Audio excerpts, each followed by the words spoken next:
Notre Dieu, notre Père, est un Dieu de communication. Notre foi est une relation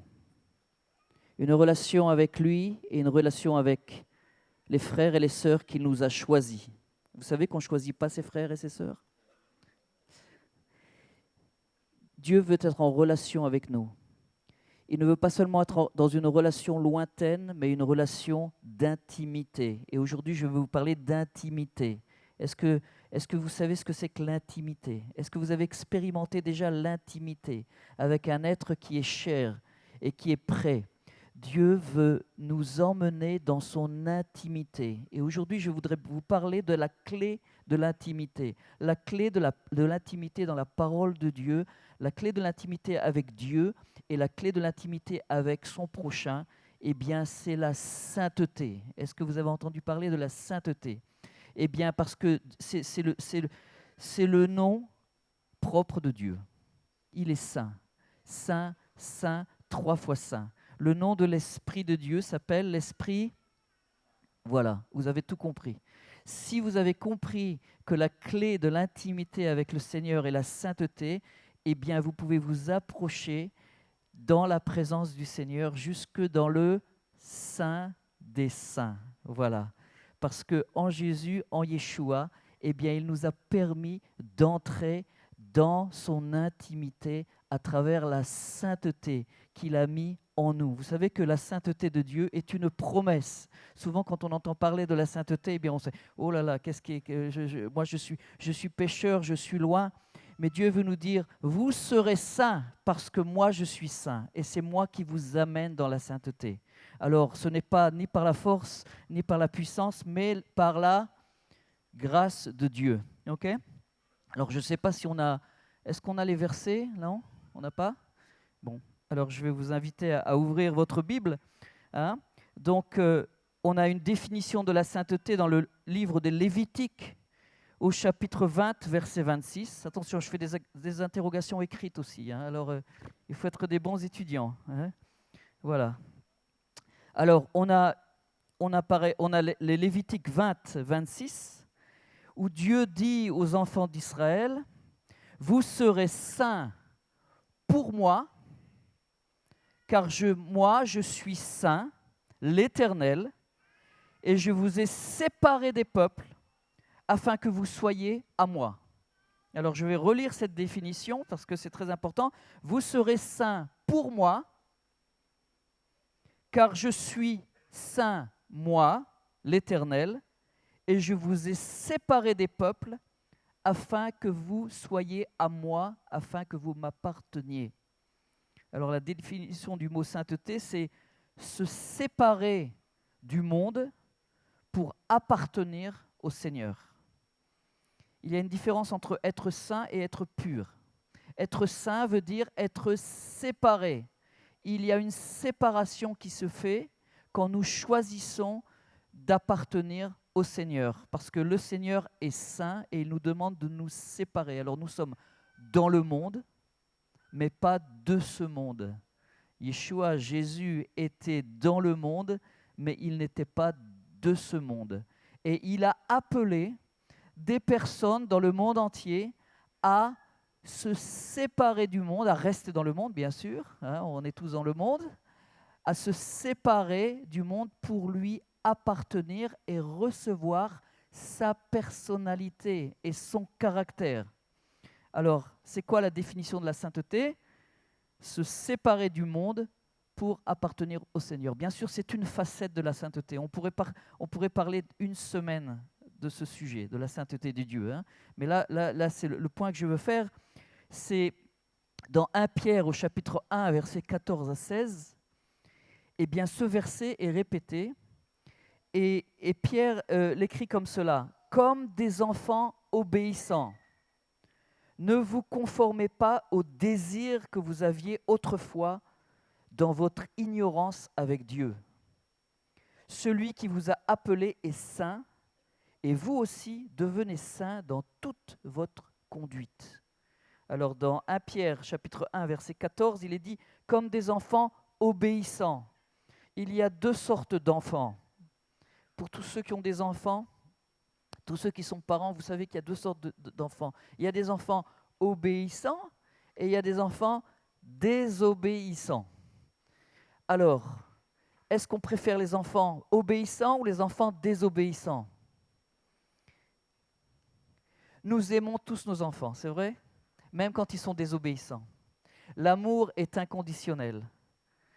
Mais on préfère quand même quand nos enfants nous obéissent, c'est vrai? Hein?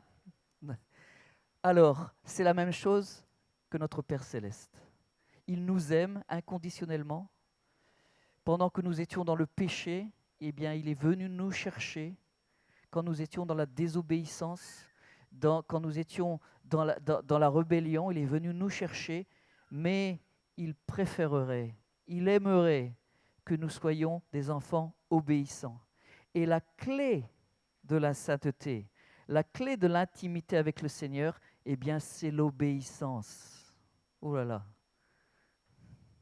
Apprendre à obéir à quelqu'un qui est plus sage que nous, qui est plus intelligent que nous, qui est beaucoup plus amour que nous, quelqu'un qui peut nous enseigner, c'est le commencement de la sagesse. La crainte de l'Éternel est le commencement de la sagesse. Est-ce qu'on veut être sage ce matin?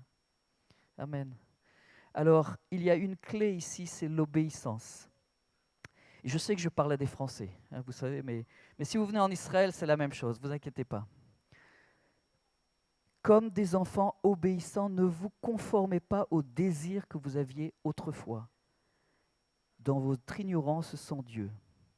Et nous sommes appelés à être saints. Alors, quel est le but de notre vie? Eh bien, dans Éphésiens, au chapitre 1, versets 4 à 5, Dieu nous parle et nous montre du but de notre vie.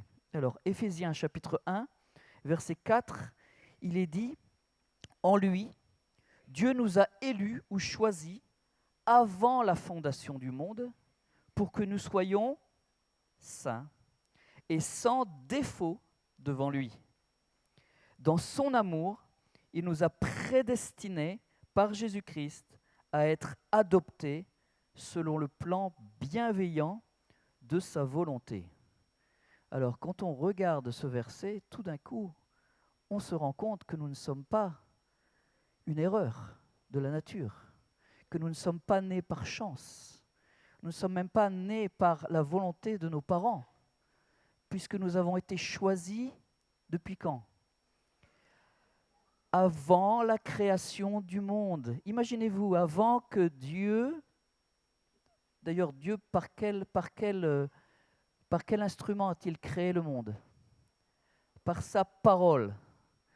Il a dit, et cela a été. Avant qu'il ait dit, qu'il ait créé les cieux, la terre, les arbres, les animaux, eh bien nous étions déjà dans ses pensées. Nous étions déjà créés en lui. Nous ne sommes pas une erreur. Nous ne sommes pas venus sur terre par la volonté de l'homme, mais par la volonté de notre Père Céleste. C'est très important, parce que beaucoup d'entre nous, nous ne sommes venus comme des surprises dans notre famille, c'est vrai? Mais Dieu nous dit, vous n'êtes pas une surprise, je vous ai choisi avant la fondation du monde. Et il est dit ici, afin que nous soyons saints et sans défaut devant lui. C'est le but de notre appel, d'être saints, sans défaut devant Dieu. Nous avons été choisis par lui, prédestinés. Je ne sais pas s'il y a des calvinistes ou des arméniens parmi vous, mais je voudrais dire que ce verset nous parle que Dieu nous a choisis avant la fondation du monde. Il savait exactement dans quel pays, dans quelle ville nous serons nés, de quels parents, de quel père, de quelle mère, et c'est lui qui nous a adoptés en Jésus. Nous sommes tous des enfants adoptés. Nous ne sommes pas des fils naturels. Écoutez-moi bien, nous ne sommes pas des fils naturels de Dieu. Nous sommes des fils et des filles adoptés de Dieu, parce que Dieu a un seul fils. Dieu a tant aimé le monde qu'il a envoyé son fils unique. Et son fils unique, il avait une mission. Eh bien, c'était de chercher des frères et des sœurs. Et pour faire agrandir la famille de Dieu, eh bien, il faut passer par le grand frère. Et Yeshua est notre grand frère. Et il est venu pour adopter des enfants. De la création de Dieu, nous sommes devenus les enfants de Dieu. Les enfants de Dieu ne naissent pas naturellement, ils sont choisis spirituellement. Et nous avons tous été adoptés dans la famille de Dieu. Adopter, ça veut dire quoi? Ça veut dire choisi 2 fois. Réfléchissez bien. Adopter, c'est choisi 2 fois. Nous avons été aimés 2 fois. Nous avons été créés comme des êtres humains. Et puis, Dieu nous a choisis. Et Yeshua, il a dit, oui, celle-là, je la veux comme ma sœur. Et celui-là, je le veux comme mon frère. Père, Père. Et la famille a grandi. Nous sommes une grande famille. Nous sommes la plus grande famille, je crois, qui existe dans le monde. Seul le Seigneur connaît les contours de son corps. Et c'est très important pour nous de ne pas pointer du doigt. Toi, tu es dans le corps, toi, tu es en dehors du corps. Seul le Seigneur connaît les contours de son corps. Et on aura beaucoup de surprises quand le Seigneur va revenir, quand on se retrouvera devant sa présence, de voir le nombre de nos frères et de nos sœurs et le nombre de personnes qu'on pensait qu'ils étaient frères et sœurs et qui, malheureusement, ne sont pas entrés dans l'intimité, dans l'appel que Dieu avait pour vous. Nous sommes donc aimés, comme la parole de Dieu dit, et je crois que s'il y a une chose importante que nous devons retenir aujourd'hui, c'est que nous sommes aimés et choisis de Dieu.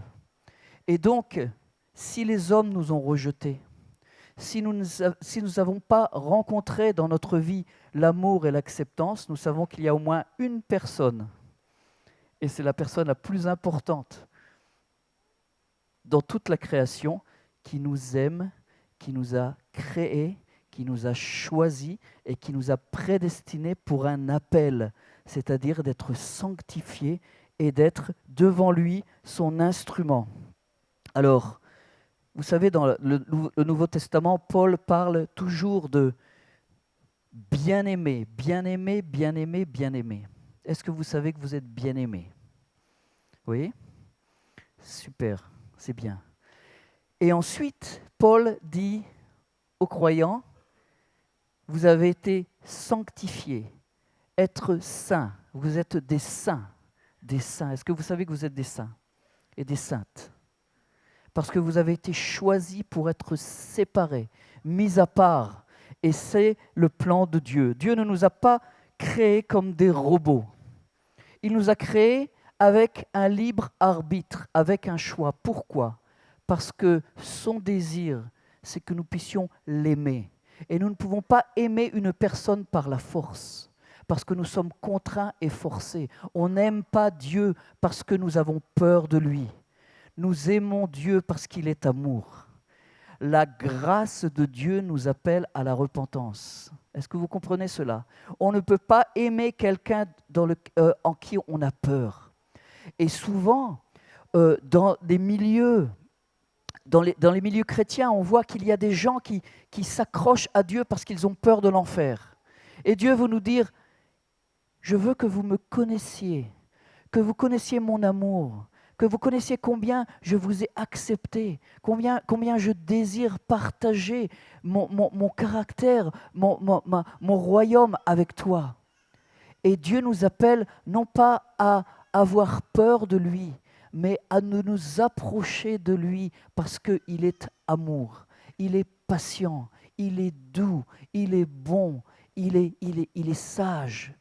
Et cet appel de Dieu dans la vie, c'est ce qu'on appelle la sainteté. Parce que la sainteté est quelque chose qui va nous permettre d'entrer dans la présence de Dieu. Je vous donne des exemples dans l'Ancien Testament.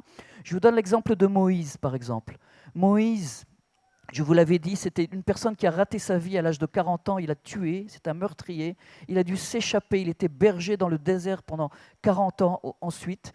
Et il se trouve au milieu de nowhere, in the middle of nowhere, comme on dit en anglais, au milieu de nulle part, dans le désert. Et il y a un buisson. Il y a un buisson et il se rapproche de ce buisson. Ce buisson, il brûle de l'intérieur. Seulement, dans le texte, il est marqué, qu'est-ce qu'il y avait dans le buisson? Eh bien, il y avait l'ange de l'Éternel. L'ange de l'Éternel, c'est une théophanie, c'est Dieu qui se révèle sous la présence d'un ange. Avant qu'il se révèle à travers Jésus, eh bien, dans l'Ancien Testament, il se révèle à travers l'ange de l'Éternel. Quand vous entendez l'ange de l'Éternel, eh bien, c'est Dieu lui-même qui est au milieu de ce buisson et ça, comment on dit un buisson ardent. Hein. Il y avait comme un feu. Et Moïse se rapproche, il se rapproche et Dieu lui parle. C'est la première rencontre entre Moïse et le Dieu éternel. Et Dieu lui dit, l'Exode chapitre 3, verset 2 à 5, il lui dit, Moïse, Moïse. Vous savez, il l'appelle déjà par son nom. Dieu nous appelle par notre nom. On en a parlé hier, quand Dieu a appelé Samuel, Samuel. Et Dieu dit Moïse, Moïse. Hein? Osin, Osin. Dieu t'appelle par ton nom. Voilà, il appelle par notre nom. Il nous interpelle à venir dans sa présence. Et il lui dit, qu'est-ce qu'il lui dit? Il lui dit, ôte tes sandales. Ôte tes sandales, car l'endroit sur lequel tu te tiens est un lieu saint. Pourquoi cet endroit est un lieu saint? Eh bien, parce que Dieu y réside. Là où Dieu réside, l'endroit est saint. Il est sanctifié, il est choisi, il est séparé. C'est pour ça qu'on dit que Israël est la terre sainte. Pourquoi? Parce que Dieu est venu parler, agir, faire. Et quand vous venez en Israël, eh bien vous pouvez voir à chaque kilomètre, il y a des choses qui se sont passées dans l'histoire où Dieu a agi, où Dieu a parlé. Là où Dieu est, eh bien, c'est une place sainte. Gagnières est un endroit saint. Je ne l'ai pas fait exprès, hein, c'est arrivé tout seul. Gagnières est un endroit saint parce que quand 2 ou 3 sont réunis en son nom, il est où? Au milieu de nous. Dieu est au milieu de nous. Dieu est au milieu de son peuple. C'est un endroit saint, sanctifié. Et Dieu dit à Moïse au milieu du désert, retire, ôte tes sandales, car cet endroit est saint. Réfléchissons. Qu'est-ce que Dieu invite Moïse à faire? La terre où il touche les pieds est un lieu saint. Donc Dieu dit à Moïse, retire tes chaussures, retire tes sandales, car la terre où tu mets tes pieds est un lieu saint. Eh bien pour moi, c'est un appel à venir retirer tout ce qui dérange entre la terre sainte où Dieu habite et notre humanité. Pour Moïse, c'était très simple, c'était quelques centimètres de cuir. Les sandalettes, c'est tout ce qu'il devait retirer. Mais est-ce que nous, dans notre vie, nous avons besoin de retirer quelque chose qui nous empêche de toucher cette terre avec nos pieds? La clé de l'intimité est la sainteté. C'est intéressant qu'il dit à Moïse, ne t'approche pas trop, mais retire tes chaussures. Il y a une certaine distance avec la présence de Dieu, mais là, il y a aussi un appel à s'identifier avec sa présence. Je vous donne un autre exemple, c'est dans le livre de Ésaïe. Ésaïe au chapitre 6, où le prophète Ésaïe, il a la vision de l'Éternel. Je vis le Seigneur assis sur un trône très élevé. C'est au verset 1, Ésaïe 6, verset 1. Et les pans de sa robe remplissaient le temple et des séraphins, des anges se tenaient au-dessus de lui. Ils avaient chacun 6 ailes. Et puis on continue, et puis ils criaient l'un à l'autre et disaient « Saint, Saint, Saint est l'Éternel des armées.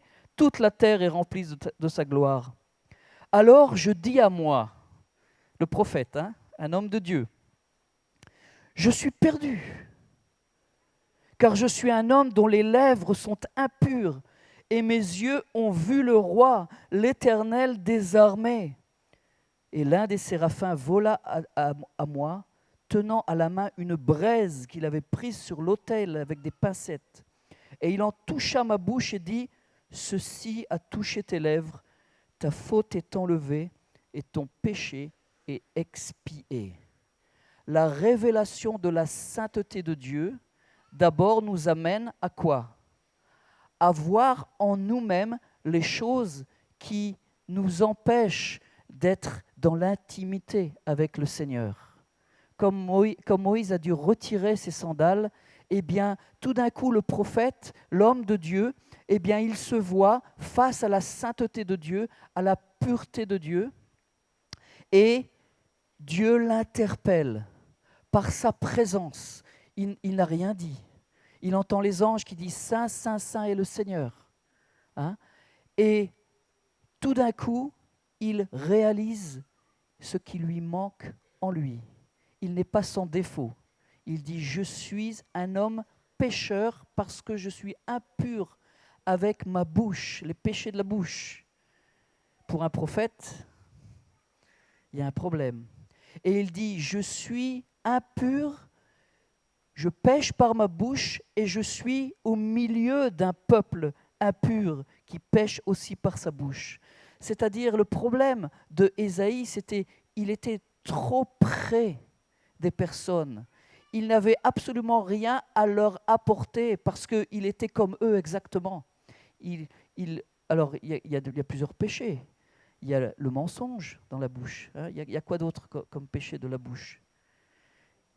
La médisance. Les critiques. Vous connaissez? Non? Non, on ne connaît pas ici, nous, les critiques. Quoi d'autre? Quels sont les péchés de la bouche? Les murmures, ok. Les calomnies, les malédictions, les jugements, voilà. Oh, moi je suis un homme pécheur parce que je pêche par ma bouche et je suis au milieu d'un peuple qui pêche par sa bouche. Et la vision de la sainteté amène Ésaïe à découvrir des choses dont il n'avait pas fait attention. Simplement. C'est comme un miroir. C'est comme on s'habille très vite le matin sous la tente, et puis tout d'un coup, il y a un petit miroir, et puis je suis comme ça, moi. La sainteté de Dieu est le miroir. La personnalité, le caractère de Dieu qui nous montre, il y a quelque chose qui manque. Oh là là, je suis pécheur, qu'est-ce que je fais? Mais vous voyez, il y a toujours la grâce. Il y a toujours la grâce. Et quand il dit « malheur à moi », alors on voit un ange qui vient et il a une braise. La braise, il le prend de l'autel. Vous savez, cet autel où on offrait les sacrifices des brebis et des boucs pour le pardon des péchés avant que Jésus vienne. Parce que Jésus, il est venu pour ôter les péchés du monde, mais avant, il y avait la foi que seul le sang pouvait apporter le péché. Et dans cette braise, eh bien, vous savez, quand on fait un barbecue, qu'on met les animaux sur la braise, qu'on met les steaks sur la braise, eh bien, la braise, elle est toujours tachée de sang. Et cette braise est tachée du sang du sacrifice. Et cette braise, eh bien, l'ange va l'appliquer où? Eh bien, là où il y a le péché. Le péché d'Ésaïe, c'est où? C'est sa bouche. Alors, il va appliquer la braise sur la bouche. Est-ce que vous avez déjà eu des braises sur votre bouche? Chut. Ça fait mal, hein? Ça fait mal. Et quand votre bouche a été brûlée, eh bien, on a beaucoup de mal à s'exprimer. Et il faut penser 7 fois, hein, c'est plus 2 fois, hein, écouter 2 fois, c'est penser 7 fois avant de dire une parole. C'est pour ça que le livre d'Ésaïe est très grand, il est immense, 66 chapitres. Je crois qu'il était beaucoup mieux à écrire qu'à parler après le chapitre 6. Mais souvent, c'est le travail de chirurgie, le travail de Dieu qu'il fait dans la vie. Il brûle les endroits qui ont besoin d'être brûlés, afin que la vie puisse renaître. Vous savez, quand on a un cancer, eh bien, on ne met pas seulement, comment on dit, un plastique, un pansement. Quand on a le cancer, on ne se met pas seulement un pansement, mais on fait une intervention, que ce soit chirurgicale ou chimio. Dieu veut faire un travail de profondeur dans nos vies. Et la révélation de sa sainteté nous amène à voir les choses qu'il y a en nous qui ont besoin d'être changées. Alors je vais parler maintenant, on a parlé de la sainteté en général, je vais descendre sur un sujet qui est très très très très proche de nous, parce que nous sommes des êtres, nous avons été créés à l'image de Dieu, nous avons été créés mâles et femelles. Et je veux parler un peu de sexualité aujourd'hui. Regardez dans le livre de 1 Thessaloniciens, chapitre 4, versets 3 à 8, où il est parlé de la relation entre la sainteté et la sexualité. Et j'espère que vous n'êtes pas un groupe où il y a des tabous, on ne peut pas parler de la mort ni de la sexualité, non, ça va, hein? On peut parler de tout ici? D'accord, ok, très bien. Ok, 1 Thessaloniciens, chapitre 4, versets 3 à 8. Regardez comment Paul écrit ici. La volonté de Dieu. Qui veut connaître la volonté de Dieu? Voilà. Alors regardez, la volonté de Dieu pour vous se trouve exactement dans ce verset chapitre 4, verset 3, 1 Thessaloniciens.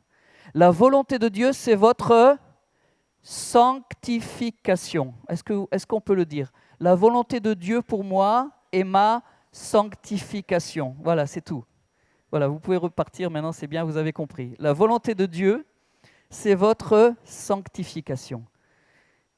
Seigneur, je veux faire ta volonté. Et le Seigneur te dit, sanctifie-toi. Sépare-toi des choses qui t'empêchent d'entrer dans l'intimité. Retire tes sandales,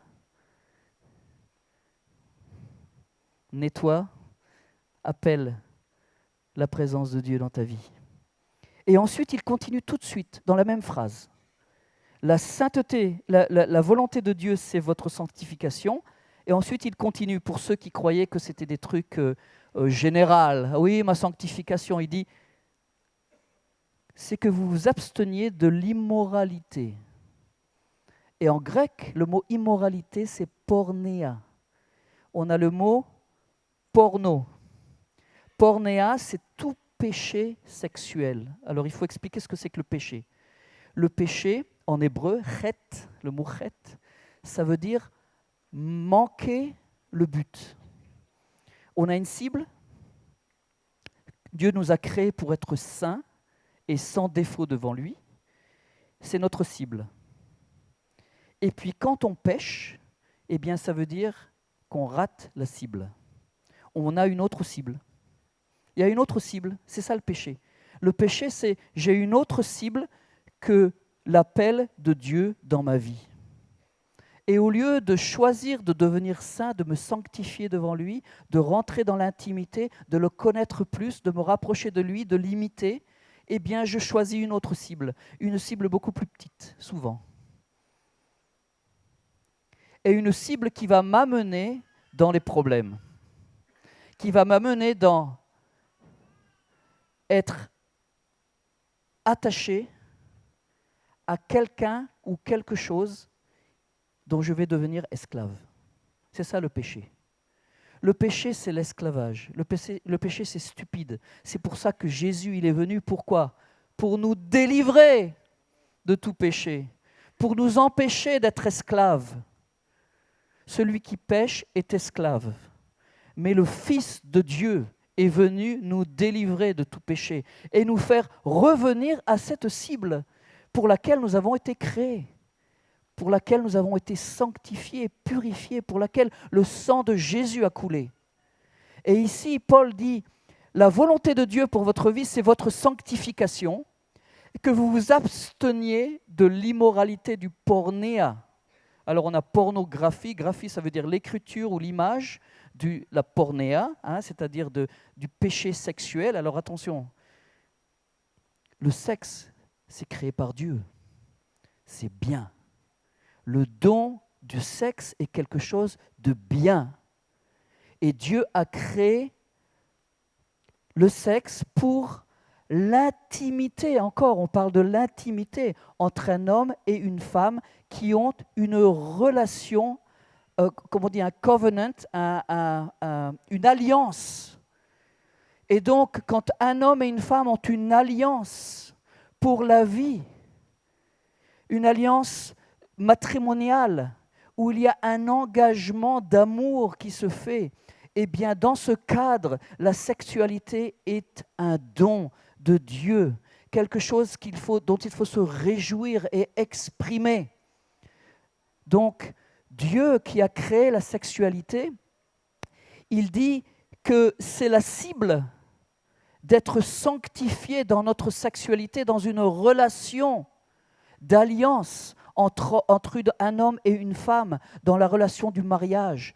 Mais tout ce qui est à l'extérieur de la relation du mariage, eh bien, notre sexualité devient pornéa, il devient immoralité. Et donc, il faut nous détourner de cette immoralité, comme Paul le dit. Il nous dit ici, c'est que vous vous absteniez de l'immoralité. Et s'abstenir, ça veut dire choisir de faire rien du tout. Un autre exemple dans l'Ancien Testament, Joseph. Joseph, un très beau gars de 17 ans, qui se retrouve serviteur, esclave, dans la maison de Potiphar. Et Potiphar, c'était un gars bien, mais il n'avait pas les yeux sur sa femme. Il était toujours en voyage. Et sa femme était longtemps à la maison, toute seule. Et tout d'un coup, elle voit ce jeune serviteur, Joseph. Et elle lui dit, viens, couche avec moi. Et il est écrit dans la parole de Dieu que Joseph, tous les jours, eh bien, il était sexuellement abusé dans son lieu de travail, où cette femme voulait de force presque le contraindre à avoir des relations avec lui. C'est dans la Genèse au chapitre 39, au verset 7 à 12. Et elle avait beau en parler jour après jour à Joseph, il n'écoutait même pas ses propositions de coucher auprès d'elle pour s'unir à elle.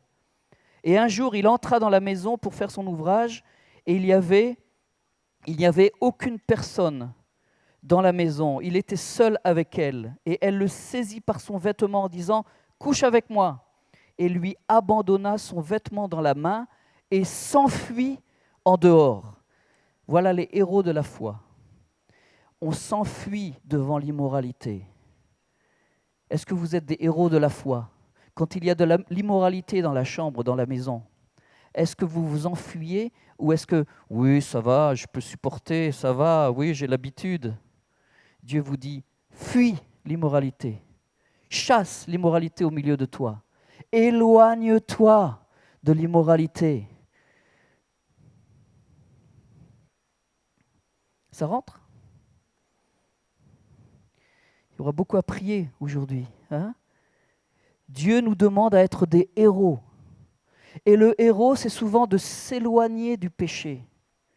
Nous sommes tous des êtres qui sont tentés. Et on parlera demain peut-être de la tentation, parce que je vois qu'on arrive à l'heure. Hein? Il faut quitter. Hein? Bon, alors on va terminer ici. La différence entre l'amour de Dieu et le désir charnel. Le contraire de l'amour, c'est quoi?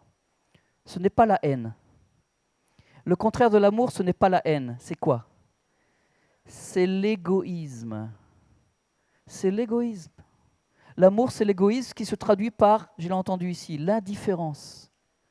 Quand on aime, eh bien, on n'est pas indifférent, on n'est pas égoïste. Le fruit de l'égoïsme est la convoitise. Et aimer, c'est se donner sans condition. Convoiter, c'est utiliser une personne pour son propre désir ou profit. Et on a l'exemple de Amnon et Tamar. Est-ce que vous vous souvenez de l'histoire de Amnon et Tamar? On l'entendra demain, parce que je crois que je vais respecter, je suis soumis aux autorités locales ici. Donc il faut que... Alors vous pouvez lire dans votre Bible en attendant, hein, c'est dans la parole de Dieu, dans 2 Samuel chapitre 13. Mais on va prier ici, je veux faire un appel peut-être maintenant. Hein? On va demander au Seigneur de nous faire entrer dans son intimité. Et demain, on parlera plus, on continuera dans notre enseignement. Seigneur Dieu, merci parce que tu nous aimes. Merci parce que tu nous as appelés avant la fondation des temps, afin que nous puissions t'appartenir, que nous puissions devenir comme toi, Seigneur. Et merci pour ta promesse que tu nous as faite, que nous serons saints parce que tu es saint.